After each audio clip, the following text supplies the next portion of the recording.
And good morning, everybody. Welcome to FSU Coach Live. My name is Tim Bankhurst, joined today with a special guest, Greg Williams from Auburn University. He's the head coach of the Equestrian program. Greg, thanks so much for joining me. If you wouldn't mind, just tell us a little bit about how you got to where you are today. Okay, well, I was a professional in the horse business, and Auburn was my home, really. And, I thought the dream of being able to be back in Auburn would be incredible, but I thought it never can happen in the horse business. And I'd left Oklahoma, had trained in Alabama, had moved down then to South Alabama, and I was just about to move back to Oklahoma when Auburn called, so they really want to do something with their horse program when I come back. And I didn't want to get out of the training industry at that point. I was young. But I just had my second daughter, and I told my wife, I said, this isn't going to come open again in our lifetime. So really came in the academic mode, academic and research. But again, having been a professional, the competition side was always with me. And I wound up starting a club team after I'd been back in Auburn for a number of years.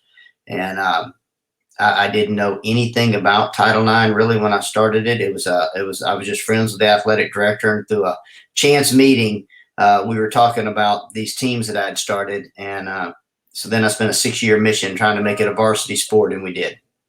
Wow, 6 years. Yeah, we were a club team for 6 years. Wow. So what were some of the challenges going from a club team to an NCAA team?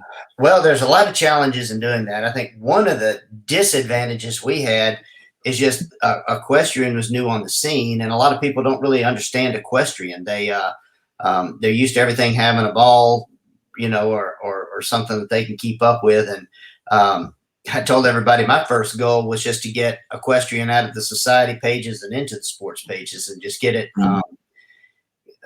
along the lines with the regular mainstream sports.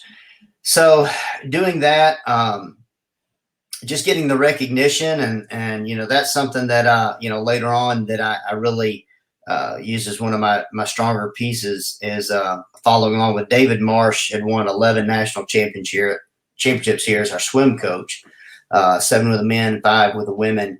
And we were friends, and I picked his brain all the time. And the one thing that he taught me early on is you got to sort of create your own vacuum for your sport. And so I would tell people that whether they're in a business or whatever their area, you need to create your own vacuum to it. And so that's what we did. I looked at everything. I said, in football, they got to win. Baseball, they have to win. I like to win just because I hate losing with a passion. I mean, it's been in with since I was a little kid. I try to be a good sport, but it's really tough on me. And so that's just in me. But I said, our job is to take care of the families of Auburn. And to do that, you take care of the kids. That's been our focus from the beginning. And we've created a great following. We have huge crowds at our events, and that's really what we focus on, is just taking care of the people of Auburn. And we have a tremendous donor base. We're extremely cost effective. A lot of people don't realize that we're one of the top. We stay one of the top 2 to 3 best cost per head sports at Auburn. We've raised all of the money for all of our facilities, including all the new ones that you can see online right now. We've raised all the money for that ourselves.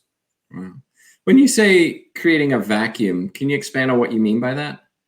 Well, I think a lot of times people will just try to do just their job. They'll just try to just focus on just the coaching piece. And you've got to create your own fan base. You have to create your own donor base. You've got to, one thing I do tell, and I would tell anybody out there, particularly if they're maybe young coaches or young administrators, is show up at everything you're invited to. I mean, you've got to get plugged in. But people will start. You got to make sure you have a vision. Make sure that you have a vision and dream that you're sort of sharing with everybody. And people will start migrating towards that. And the players will too. And you can't just do just your job, I don't think, in anything anymore, and really be sustainable.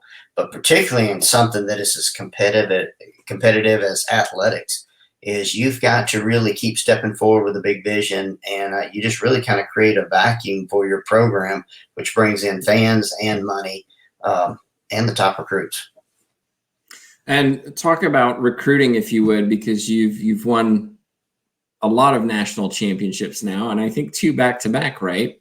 We have, yeah. And I hope we just get to claim this one this year. I hope Auburn does. This was the most successful year we had ever had. I mean, it was unbelievable. And to be stopped short was tragic for this group. But recruiting we've got, you're obviously watching some of them from when they're really young. You see them competing at a really high level and you're tracking on them all the time.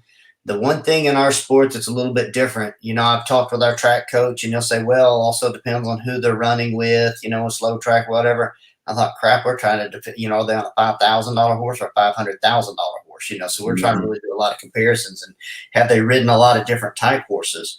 So videos don't just cut it for us. We want to know the trainers, just like the other coaches and in any other sport. You got those that'll tell you the truth and those that'll just promote the kids that are under them. And so we really want to find those that have ridden a lot of horses, competed at the highest level, but most of them have just a innate natural talent. And you just want to try to pick up on that. So we do our camps and clinics that every sport does. They're huge for us because you actually get to see them on college horses and see how they're going to handle that. I will tell you this, something that through time that I've learned, I like to get trainers' kids. And I always thought it's because they were treated like professionals and stuff. They've ridden the hard horses, the good horses. Their parents are professionals in the industry. And I just always thought that gave them the advantage. Here's what I think that real advantage is now through time is they've been told the truth. And I feel like that's one thing that has happened in a lot of sports. And I told our soccer coach years ago and some of the other coaches, I said, you're going to find this too. In our sport, kind of, if they're not hearing what they want to hear, they just change trainers. I mean, it's you got to hear the tough stuff. And professionals, kids, they're told the truth from the get-go. And I think that's the advantage. And I think that's something that we've lost in some of our some of the, I'm going to use the word travel leagues, but some of the pay leagues that these kids are in, some of them, it's just, they're constantly just recruiting the parents and to keep them paying in, and the kids aren't told the truth. And there's some coaches that are fabulous at it. They obviously give them their chance to compete and whatnot, but they're not afraid to tell them no, and they're not afraid to point out what they need to get done. And I think that's the one thing that you got to look for in athletes are ones that you use the word coachable. A lot of them want to be coachable, but it's are they truly? Or have you looked and seen where they just have hopped trainers all the time trying to find the one that's going to tell them what they want to hear? So we watch videos, go to the major events, and the truth is when we're at a major event, we're not there to see them. They're just there to see us. I just want to know that they're important because with today's technology, I could sit in the comfort of my office with a cup of coffee watching the rounds and not be sitting in those hard stadium seats from before daylight till after daylight. So go ahead. Sorry. I was just going to say, if you're just joining us watching online, and if you have a question for Greg, just put it in your chat box and we'll get it to him. Greg, looking at kind of how you run your team, how many athletes do you have? How many scholarships do you have? And what's the process for determining who gets what? Once that's done, how do you motivate the ones who may be not getting everything that they want? Well, we're a very large team here. We're the second largest sport next to football. So we've got 40 girls on our roster. Wow. And we have 15 scholarships that we divide up. We're an equivalency sport. We started giving a few full rides kind of early on, and for us, it's the ones that we say are the can't miss players that you just really know that if we get them, they are for sure going to be. We run 4 events in college. 2 of them are hunt seat, 2 of them are Western. But you would like on the hunt seat that they could for sure score in both of the hunt seat events. The Western events are a little more separated, but we do have those that can score in both of those as well. As far as dividing it up, then we really like them to kind of earn their places if they're not getting as large as maybe they feel like in the beginning. But, there are a lot of different schools of thought about spreading it really thin. For us, we just, if we feel like they're a can't miss player, then they're going to get a really large scholarship. And we try to make the ultimate team experience. So that's on us too, to make sure that stays well. And, if you're a walk-on, then you get your opportunity. I mean, we've got walk-ons that are All-Americans on our team, and they just develop really fast and they earn scholarships. And I think those are the success stories that we look for, is who's going to be easy to develop. And again, going back to that phrase, a lot of people, you're looking for those that are coachable. A lot of them, well, I've seen kids that will try so hard. I mean, they want anything on earth to please their coaches, to please their teammates, to do whatever's asked of them. Whatever, they're not adjustable is really what it boils down to. There are just some that have that talent to, when you teach them something, they can adjust and do it. And a lot of that's born in the womb. There's thousands of them that'll try just as hard, but there's just a few that can really reach that ultra high level. You've got some who, try real hard, but maybe not earning their spot on the team or as a right. starter. How do you kind of motivate those ones who, always pushing, always want to be there, but never quite make it? It's a challenge as a coach, right? To keep that team dynamic and keep everybody working towards the same goal. And I would say that's probably a bigger challenge than ever now. I don't think that it's not that I'm against the transfer portal whatsoever. I really want everybody to find the best place for them. The one thing that I keep feeling like is it lets so many kids just have their foot out the back door the whole time. Again, going back to when I don't hear what I want to hear, then I'm going to go look somewhere else. And it might work great for somebody that really is going to pick up a big NBA contract or NFL contract or something like that. But for so many of them, I think it robs them of that fortitude that they're going to need later on in life and careers. I really regret that part. And again, I understand how this transfer portal happened. I feel like it's robbing the majority of the kids for that. So when we recruit, though, we're very upfront about that. We say, if you're coming here, you need to be willing to be on a team of champions, and that we win as a team. Our sport is unique. It's a little bit like golf. Our kids are already competing at the highest level at the greatest venues all over the world. They don't need us to ride. They need us for the team part. So if you're not going to buy into the team, riding for me is the worst place you can come. If you can't put the other 39 of the girls ahead of yourself, this is the worst place you can come. But if you're one of those that can, then you'll win championship rings. And that's but at the same time, we get the individual accolades. The past 3 years, we've had way more All-Americans than anybody. We set the record 3 years ago, broke it ourselves 2 years ago, and we didn't break it again this year, but still had, probably, I don't know, I'd have to look, almost double the next team in All-Americans. And this is a group that has to share the accolades, yet they still just dominate in All-Americans status too. And it's buying into that you truly buying into the team concept. You started as a club team, which is incredible because you've essentially built everything from nothing. And here you are winning back to back. And unfortunately, we don't know what's going on this year with COVID-19. But how do you build that, and how do you maintain it? Because there's that kind of phrase. It's a lot easier to get to the top than stay there. And here you are establishing that. So what do you do to make that happen? Going back to recruit the players that'll buy into it, but we had to. I was one of the teams. We didn't start with scholarships, and we're the very first national championship we won. We weren't getting any scholarships from the athletic department. We're playing schools that have 15, and they just didn't know they weren't supposed to win. And we had to work really hard, and it kind of fits the way I do things, anyways. But we still cling to that, and we wear it like a badge of honor. That we'll outwork everybody. And it's not just outworking them in practice. Literally, they work on the facilities. They build the arenas. They build fences. It is their place. So when another team pulls up the driveway, everybody likes to talk about protect this house. It's their house, and they feel it. They're very vested in the team side of it. Fact is, this year, you always have these hashtag kind of slogans for years. This year on their own, they because we just moved into a brand new facility that we built out there. We had raised all the money. It was off the backs of these girls, and we did it. But the hashtag they came up with without me is for them. And they wanted this year to be dedicated to all those that never got to have the nice facilities, never got to have locker rooms, never got to have real bathrooms that wasn't on wheels even. So, that meant a lot to me that even these freshmen understood that this was for them. So we do look for that mentality. And early on, there was something that made a big impression on me. Everybody's been to a high school symposium where they invite the military people in to recruit. And there was one that they had all these officers in there that were recruiting at a high school one time. And the Navy guy got up there and told all the benefits of being in the Navy.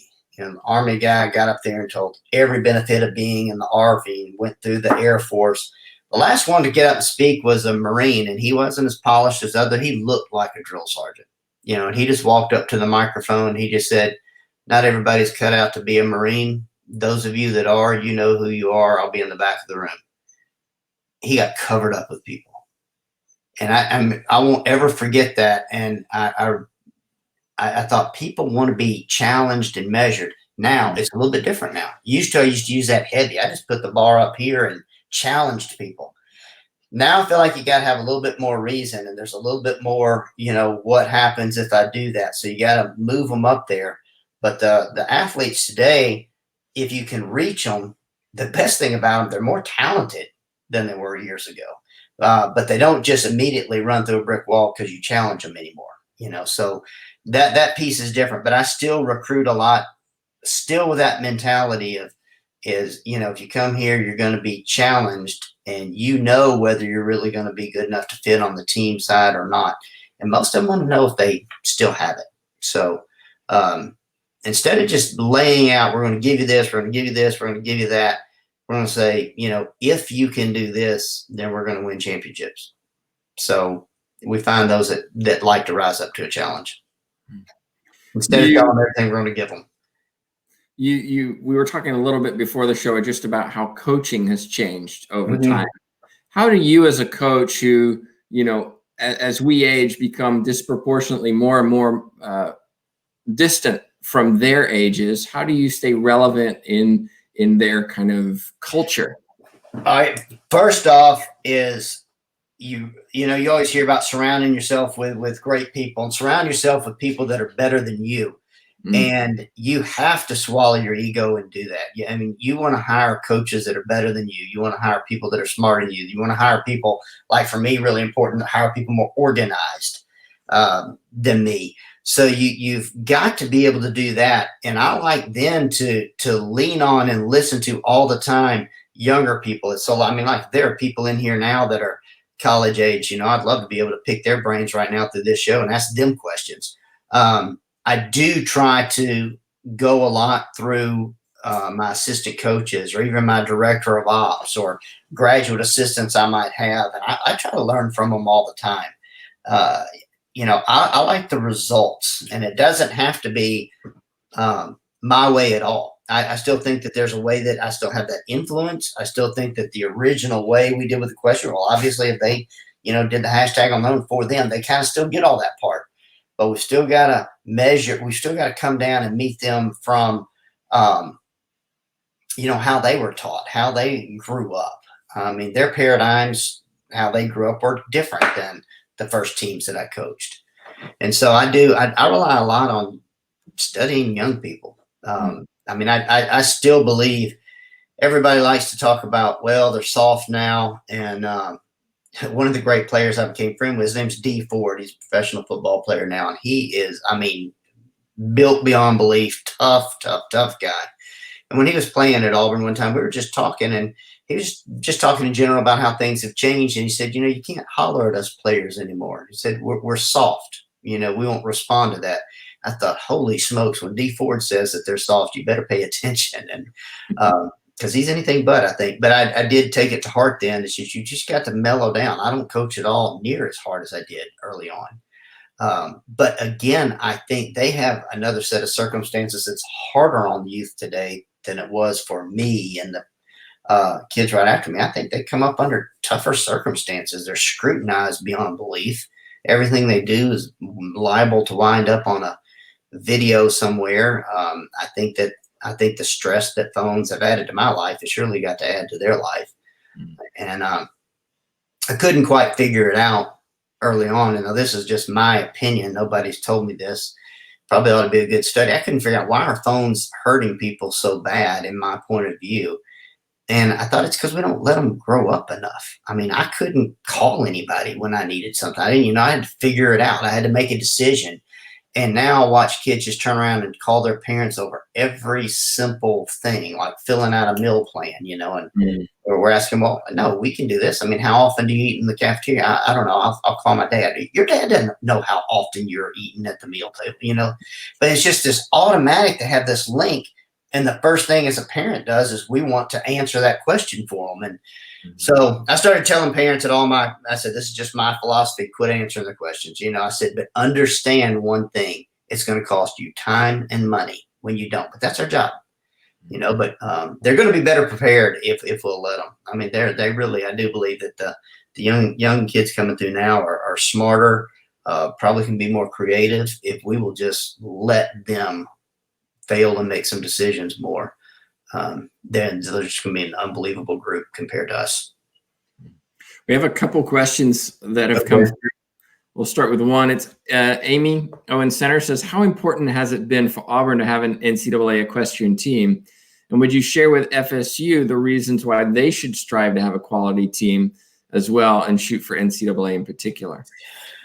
Well, right now it would be a tough time for anybody to be, I'd say Division I or Division II to be looking at adding anything. We're obviously in tough times. Yeah. And I had just left the barn years ago when your athletic director had come through, and actually they had been considering it. And I think they've got to look at what the others are going to do in their league, and what, particularly maybe within their state, what Florida might do. But the greatest thing for us is for money. I mean, we're one of the most cost-effective sports per head you can add. You add in a lot of very competitive, ambitious young women to the ranks. We're pretty low maintenance as far as any kind of disciplinary actions ever have. So I would say I actually had this conversation with an athletic director this morning. I mean, it's just expense wise, when you're trying to look at how to balance out the cost of our premier men's sports, it's the cheapest way to do it. And that's a surprise to people. But it's a unique donor base. So you've got people that a lot of the donors love it. And a lot of them found out David House was our AD when we added it here. And we had been friends when he started asking a lot of the donors. He said, I had no idea how many of them cared about horses. He said, all they ever talked to me about was football.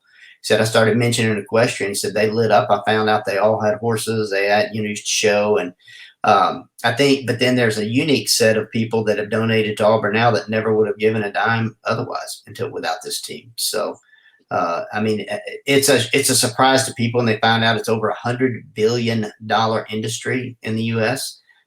When you take in the indirect costs too. But remember, it's very segmented. They don't even realize how many segments there are in the horse world. But it's huge. I mean, it's absolutely huge. I mean, the only other sport that really rivals it is golf. And so that's a real surprise to people as how many people are actually involved in it to some degree. Would you say it's cost effective in the sense that you get a large donor base? Because most people would look at equestrian and say, wow, that you've got to upkeep the horses, you've got to travel with them. That's an expense. Horses don't travel. I mean, so that's one thing that makes it good.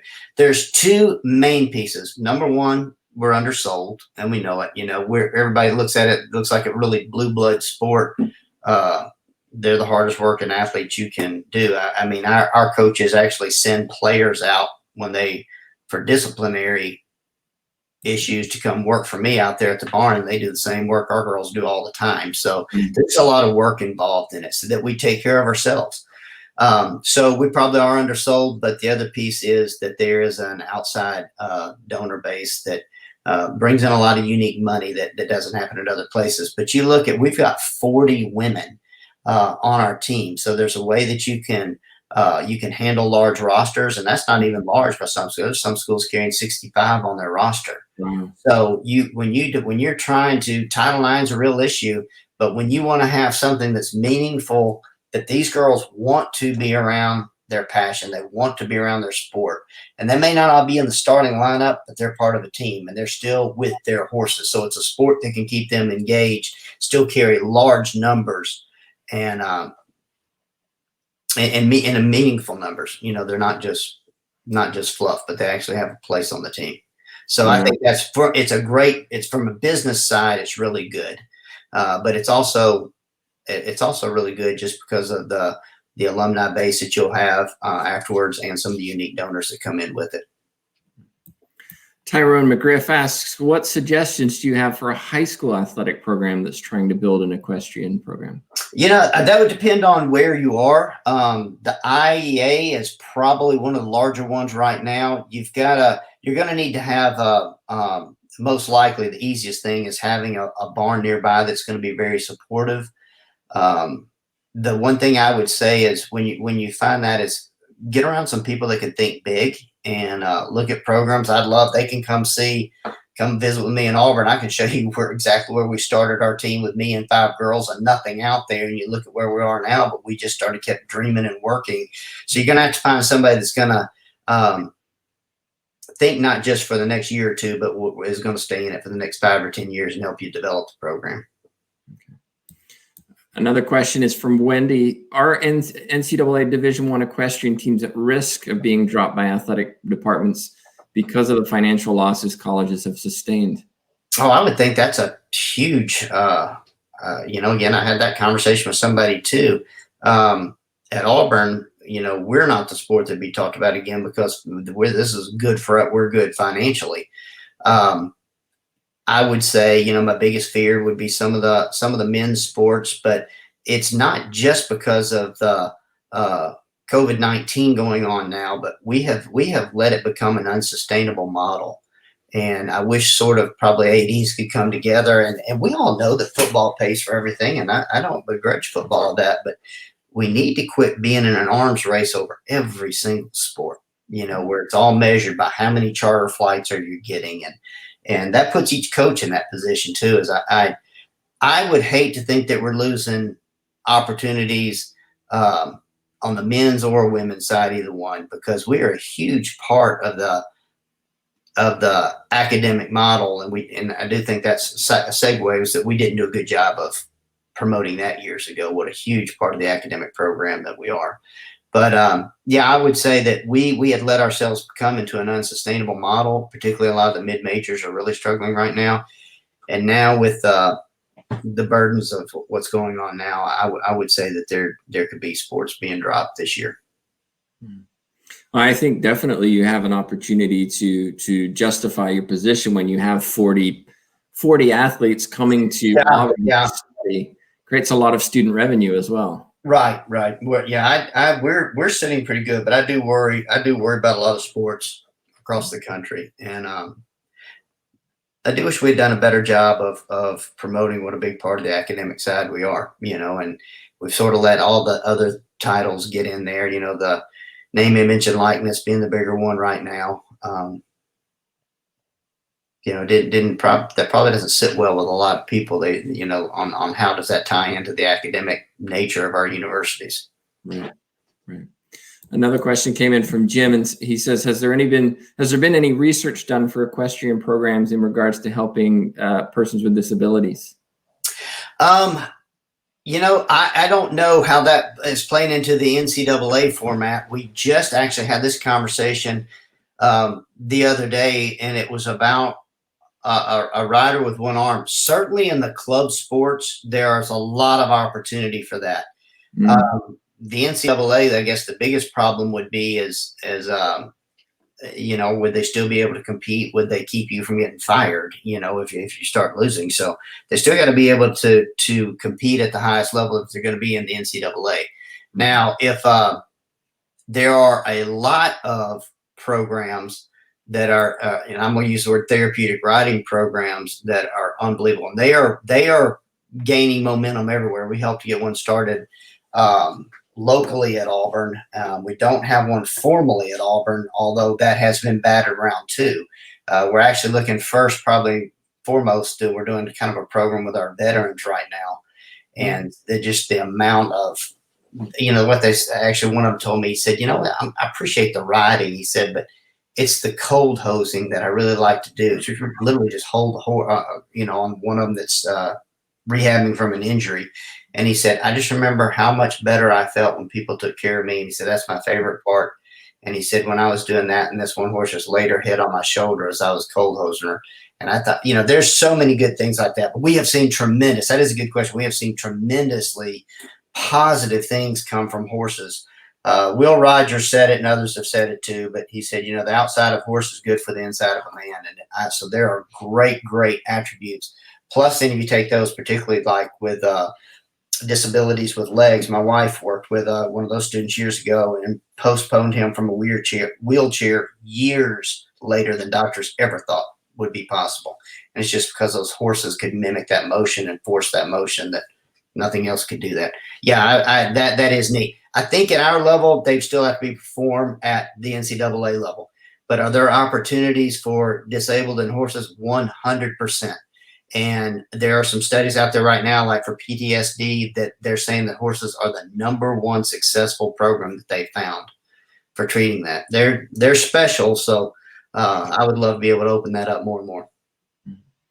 Well, just to wrap up and look at your profession and your career as a whole, if you're providing some advice to maybe people who are interested in becoming coaches or improving their ability to coach, from your experiences, what advice would you have for them? Steal. I mean, talk to great coaches and steal their ideas. The one thing I did is I kind of, if you're already, I'm going to say coaching tennis, it means you probably know about tennis. You need to spend time with the basketball coaches, with soccer coaches and baseball coaches.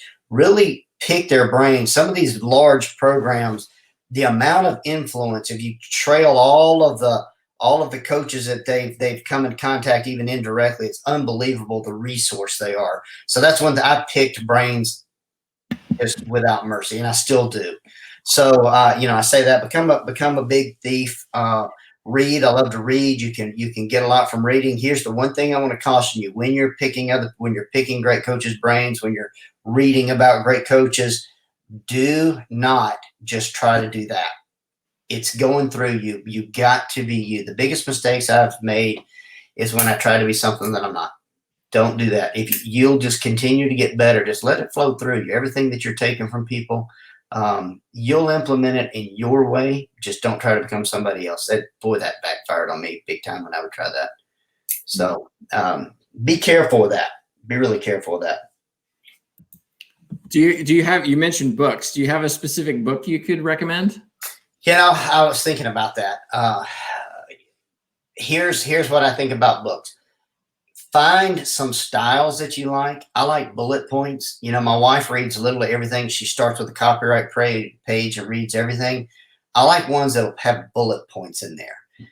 So I mean, to me, I can read some that aren't even sports books, like Tom Hopkins, who does more sales books, and Anthony Robbins, and some of those talking bullet points. I think Stephen Covey is brilliant, but there's a lot of description in there sometimes that I want to get back there to the chart. I like to tell me what to do books. Just tell me what to do. So I would say find your style. Maxwell's books are probably some of the best in betweens. It tells things in the stories, puts a lot of background, but gives you a lot of to-do bites. Then you can go to some of the old standbys. To me, Vision is Everything. The Magic of Thinking Big will always be one of my favorite books. You will probably go further just by thinking bigger, and you'll go a lot further. Well, Greg, if somebody has a question, they weren't able to get it on now, or they're watching at another point, email the best way to get in touch with you? Sure. And you've got mine, or if you see my name up there, you can just do it to gregwilliams@auburn.edu. Goes to the same one. But I'd love to hear from you, but I'm going to pick your brains. I love finding out from people. So if you do email me, we'll set up a phone call and chat. Well, I do appreciate you taking the time to chat with me, and appreciate your insight, and hope everyone else does as well. Well, we appreciate it. Enjoyed being on.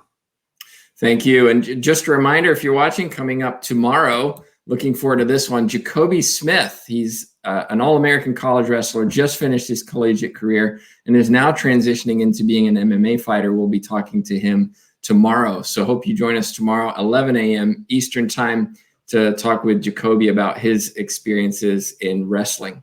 But on behalf of myself, Tim Backhurst, and Greg Williams, thank you so much for watching.